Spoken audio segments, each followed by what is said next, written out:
Olá, meus amigos.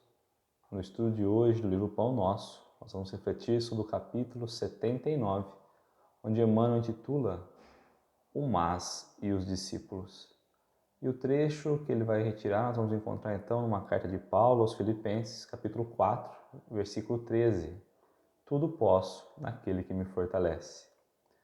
E vale lembrar, então, com essa passagem, na carta de Paulo aos Filipenses, Paulo vinha tratar justamente, trazer um pouco antes a esse trecho, né? Tudo posso naquele que me fortalece, que ele já havia, então, aprendido a viver tanto na abundância como na avareza, nas dificuldades. Paulo que tinha, então, uma grande condição e quando se entrega verdadeiramente ao Cristo, então abre mão disso.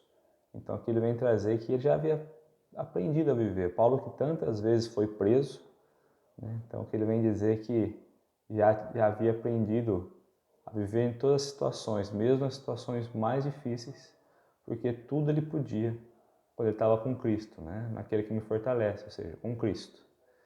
E ele começa então, Emmanuel começa o capítulo assim: o discípulo aplicado assevera: de mim mesmo nada possuo de bom, mas Jesus me suprirá de recursos segundo as minhas necessidades.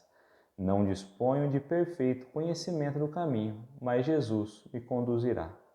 Então, vai dizer que o discípulo aplicado ali, o bom discípulo, o verdadeiro, é aquele que compreende que nada tem, mas mesmo nada tendo, sem condições nenhuma, o alto sempre auxilia. Jesus sempre será a base, sempre será o alicerce daquilo que nos falta. Isso para o bom discípulo, aquele que entende, compreende a grandeza do Senhor. O aprendiz preguiçoso declara, e aqui vale ressaltar, então, Emmanuel vem trazendo o discípulo. Então, discípulo aplicado, aquele que é aplicado, que tenta, se esforça no caminho do bem, sempre olhando para Jesus, né? Então, ele vai trazer como sendo um discípulo. E embaixo ele já coloca o aprendiz, que precisa aprender ainda. O aprendiz preguiçoso declara: não descreio da bondade de Jesus, ou seja, eu entendo a bondade de Jesus, eu acredito na bondade de Jesus, mas não tenho forças para o trabalho cristão. Sei que o caminho permanece em Jesus, mas o mundo não me permite segui-lo. Então, o preguiçoso sabe a grandeza do Mestre, sabe compreender ali os ensinamentos do Mestre, o significado desse amor paternal de Deus, mas ele não quer abrir mão do mundo, não quer abrir mão das facilidades do mundo, dos desejos, dos vícios do mundo. Então ele acha muito difícil, acha que o trabalho na seara do Cristo é muito penoso. Então é o preguiçoso, prefere as coisas mais fáceis do que as coisas mais difíceis. Porque realmente o caminho de Jesus é numa porta estreita, num corredor estreito, é caminho reto, né? Então a porta estreita, o caminho estreito, só permite ir de uma certa forma, não consegue ficar indo para lá, para cá, experimentando várias coisas. É apenas o caminho de luz. E aí é difícil, com certeza. O primeiro galga a montanha da decisão, identifica as próprias fraquezas, enquanto confia no divino amigo e delibera viver-lhe as lições. Então, o primeiro, né, que é o discípulo, né, ele entende ali, ele identifica as suas fraquezas, onde está mais fraco, onde eu preciso melhorar, aonde eu ainda caio. Confia nesse amigo Jesus, entende que Jesus está para nós como um amigo, como um irmão, e não como alguém tão distante. Então ele confia, né? E delibera as suas lições. O segundo, que é o aprendiz, o preguiçoso, estima o descaso no vale fundo da experiência inferior. Reconhece as graças do mestre, todavia prefere furtar-se a ela. Então o segundo faz um descaso com Jesus. Embora eu compreenda o que ele quer me ensinar, embora eu aceite as lições dele como sendo verdadeiro, eu não quero isso. Eu me furto a isso, eu fujo disso, né? Não me sinto preparado, não quero abrir mão das coisas materiais para seguir. O primeiro fixou a mente na luz divina e segue adiante. Então, o primeiro colocou a mente ali, o pensamento, que é a nossa força, que é a nossa direção, em Deus, na luz divina. né, nessa luz que nos envolve no caminho do bem. O segundo, parou o pensamento nas próprias limitações. E nós sabemos então que quando nós estamos olhando os nossos pensamentos para as coisas do mundo, nós paramos de progredir.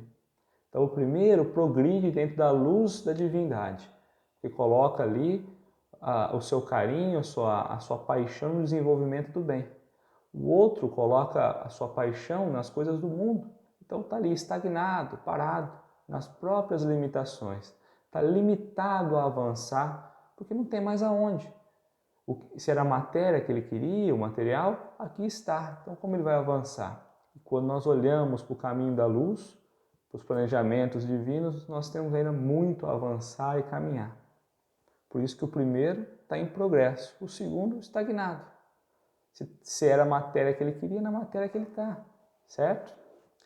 O mas é a conjunção que nos processos verbalistas habitualmente nos define a posição íntima perante o Evangelho. Colocada à frente do santo nome, exprime-nos a firmeza e a confiança, a fé e o valor. Contudo, localizada depois dele, situa-nos a indecisão e a ociosidade, a impermeabilidade e a indiferença. E aqui ele vem trazer, então, a colocação dessas três palavras, do mas.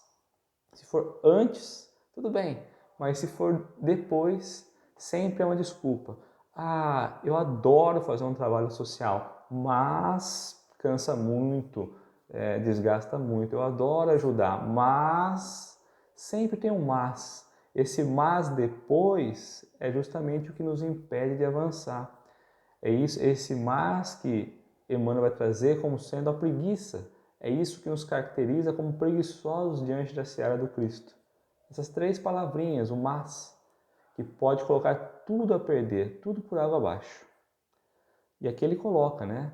3 letras apenas denunciam-nos o rumo. Ou seja, são essas 3 letras encaixadas antes ou depois que vai denunciar o nosso rumo. Para onde nós vamos ir? Para onde nós vamos seguir?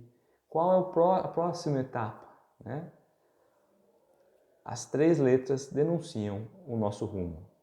Assim, recomenda meus princípios, mas Jesus pede outra coisa. Assim, aconselha Jesus, mas não posso fazê-lo. Então, o primeiro, ele vai vir antes de Jesus. Ó. Assim, recomendam meus discípulos. Meus discípulos estão me recomendando isso, mas Jesus pede outra coisa. Ou seja, eu vou seguir Jesus, porque o mas vem antes. E aqui ele vai colocar um outro exemplo no depois. Assim aconselha Jesus, ou seja, Jesus está me aconselhando a fazer isso, mas não posso fazer. Então o primeiro é, o mundo me pede isso, mas Jesus pede o contrário. E o segundo é, Jesus me pede isso, mas eu prefiro as coisas do mundo.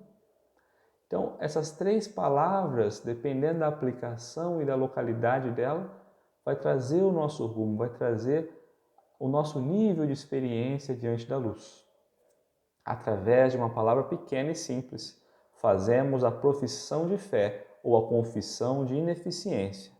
Lembremos-nos de que Paulo de Tarso, não obstante apedrejado e perseguido, conseguiu afirmar, vitorioso aos filipenses, tudo posso naquele que me fortalece. E que se buscarmos então a trajetória de Paulo, a vida de Paulo, ele que era ele era um perseguidor do cristianismo, se entregou ao amor do Cristo, inverteu o mas de posição e passou a ser ali apedrejado, perseguido. Ele passou a ser perseguido. Antes ele perseguia e depois, quando ele inverteu o mas, conheceu a clareza, aceitou a dimensão do Cristo, ele então passou a ser perseguido. E mesmo dentro das dificuldades, mesmo abrindo mão das coisas materiais, dos títulos que ele tinha, na carta de Filipenses ele coloca muito claro, né? Tudo posso naquele que me fortalece. Ou seja, eu posso estar numa situação boa, uma situação ruim, eu posso estar sofrendo, eu posso estar chorando, eu posso estar sorrindo, né? Eu posso viver em abundância, ou eu posso estar padecendo, pouco importa. Tudo eu posso naquele que me fortalece. Então, quando nós estamos no caminho do bem, estamos confiantes de Jesus como sendo nosso verdadeiro companheiro, nosso verdadeiro amigo, colocando essas 3 palavrinhas, o mas, sempre antes ali, interpretando que o caminho de Jesus é o melhor, nós só temos a ganhar, só temos a crescer. Possamos então deixar de ser preguiçosos e arregaçar as mangas e trabalhar fielmente a seara do Pai. Muito obrigado.